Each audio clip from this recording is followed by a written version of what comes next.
Make a quick video about this door pan that I'm making. We have a 142 inch long sliding glass door for our patio, and it's kind of exposed to the weather, so I thought it was really important that we make an extra pan to hold any excess water that might get through. So this is basically just sheets of rollout aluminum, and then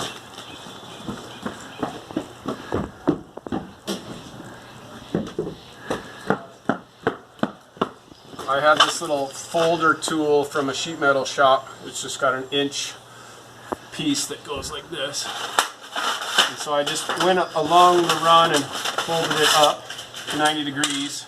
And then one of the cool details I wanted to show you was, so I cut it like this, a straight line that way, and then I'm folding it like this.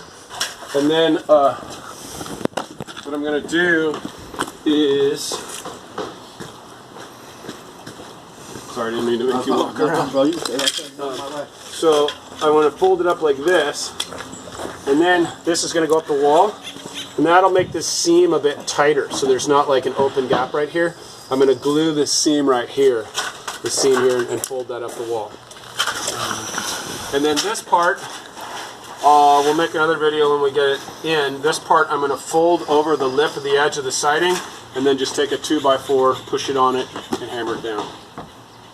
Hope that's helpful. So I'm going to show you how to make the folds. So this is something I just got at my local HVAC supply store. And this is how I'm making the back fold. Nice and clean. So there's the back fold. And then to make the this fold right here, I'm going to cut this back. I'm not going to make this one full length, but you'll see how it works here. So this, cutting that back. So this one, you fold it in like that. Okay. So the reason is you have that nice joint right there, which you're going to utilize. Okay. And then you're going to fold this whole thing up behind it. I usually just use this. Do it.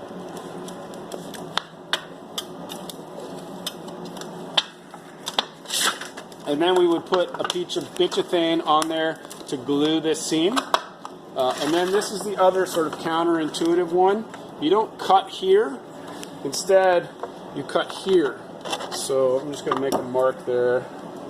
Make it on the back, right where it's going to be. And then nice uneven line there. And a straight edge to make it straight. Then I'm going to cut it here.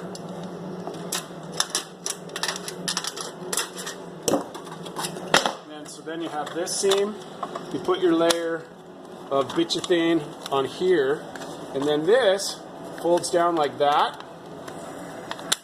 So then you have this flat spot out here, and then when you put your side bitchathane down, it goes over this, and then over that, and then you cut your bitchathane to flap over that, which I'll show you how to do that when we get to that stage and actually put it in.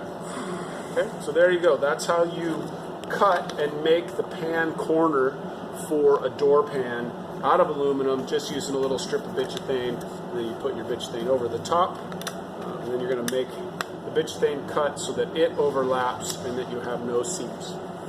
Hope that's helpful.